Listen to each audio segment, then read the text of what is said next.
maintenant faire une déclaration en ma qualité de ministre des Affaires étrangères et de la Défense du Royaume de Belgique. Excellences, Mesdames et Messieurs, chers collègues, comment réconcilier et reconstruire une société après des atrocités de masse et des violations massives des droits humains? De tels événements déstabilisent des familles et des communautés entières. Leurs conséquences perdurent généralement sur plusieurs décennies, voire des générations. Les 3 témoignages que nous avons entendus aujourd'hui illustrent ces défis, mais esquissent aussi des perspectives de solutions. La justice transitionnelle est l'ensemble des mesures visant à faire face à ce passé difficile. Elle englobe l'éventail complet des outils afin de tenter d'apporter aux victimes la vérité, la justice et des réparations dans l'objectif de prévenir la répétition de futurs conflits ou atrocités. Le Conseil de sécurité joue un rôle important dans ce domaine. Les opérations de paix peuvent aider les États à renforcer leurs capacités et réformer leurs institutions publiques et ainsi rétablir l'état de droit.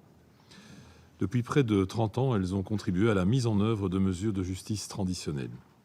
Beaucoup de ces processus, sinon tous, ont eu un impact significatif sur les populations concernées en leur donnant une certaine forme de justice à laquelle elles n'auraient pas eu accès autrement.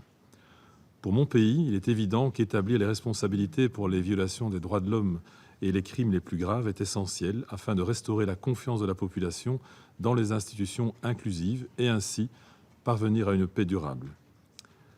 La paix et la justice ne doivent pas être vues comme des objectifs opposés, mais se renforcent au contraire mutuellement. Conformément au principe de complémentarité, la Cour pénale internationale peut d'ailleurs aussi avoir un rôle à jouer aux côtés des mesures nationales de justice transitionnelle dans les cas où l'État concerné n'a pas la volonté ou est dans l'incapacité de mener véritablement à bien l'enquête ou les poursuites. Mais la mise en œuvre de la justice transitionnelle est complexe et comporte évidemment de nombreux défis. Le risque est souvent de tomber dans une justice des vainqueurs. Certaines mesures, notamment la restauration d'un système de justice pénale, peuvent être très coûteuses et impliquer un calendrier inadapté face aux enjeux immédiats. De même, les moyens financiers requis par les processus de désarmement, démobilisation et réintégration peuvent apparaître inadéquats au regard des attentes des victimes en matière de réparation. La séquence des mesures à adopter est donc primordiale pour une transition réussie. Des mécanismes comme les commissions vérité et les processus de vetting sont parfois plus appropriés que des mesures pénales lorsque la solution post-conflit est encore fragile, quitte à ce que certaines de ces mesures puissent ensuite faciliter des poursuites ultérieurement. C'est pourquoi lorsque le Conseil de sécurité adopte des mesures visant à soutenir un processus de justice transitionnelle, il doit veiller à ne pas vouloir adopter une approche générique. Nous devons focaliser notre attention et notre action sur des objectifs clairs en tenant compte du contexte spécifique de chaque situation. Certains principes directeurs peuvent être néanmoins dégagés sur base des multiples expériences de ces 30 dernières années. Je souhaiterais ainsi souligner les points suivants.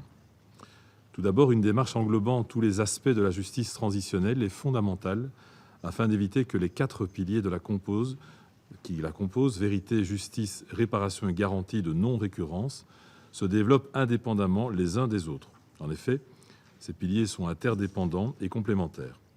Il devrait également créer des synergies avec d'autres processus de transition. Une approche holistique est donc essentielle. Le Conseil de sécurité a son rôle à jouer à cet égard. Deuxième élément, les processus de justice transitionnelle doivent faire l'objet d'une appropriation nationale. Nous avons par exemple vu que l'absence de proximité physique de certains mécanismes pénaux peuvent rendre la solution et le soutien à la population difficiles. Des campagnes de sensibilisation sont aussi souvent essentielles. Troisième élément, les besoins et les demandes des victimes doivent être au cœur du processus de justice transitionnelle. Il convient de reconnaître celles-ci comme titulaires de droits et de les inclure dans la définition des mesures décidées par les autorités nationales. Quatrièmement, le caractère inclusif du processus en augmente l'efficacité. Il s'agit de porter une attention particulière aux victimes les plus vulnérables, et ce, dès la phase d'élaboration des programmes de justice transitionnelle, en organisant des consultations nationales, les impliquant tous, comme la société civile également. Les processus de justice transitionnelle doivent aussi inclure une perspective de genre. Les voix des femmes sont en effet souvent ignorées lorsqu'il s'agit d'établir une version des événements passés. Enfin, la justice transitionnelle constitue un outil essentiel pour permettre une paix et un développement durable. Elle doit donc tenir compte des causes profondes des conflits. Voilà déjà quelques principes clés de nature à guider ce Conseil dans ses efforts. afin d'appuyer des processus de justice traditionnels. Je salue la présence d'un nombre important de membres des Nations Unies venus partager leur expérience et leurs suggestions, et je me réjouis de leur contribution dans le cadre de ce débat. Pour conclure, je voudrais citer le secrétaire général Guterres, indiquant que le défi à relever est ici de concilier la vérité, la justice et la réconciliation. Je vous remercie.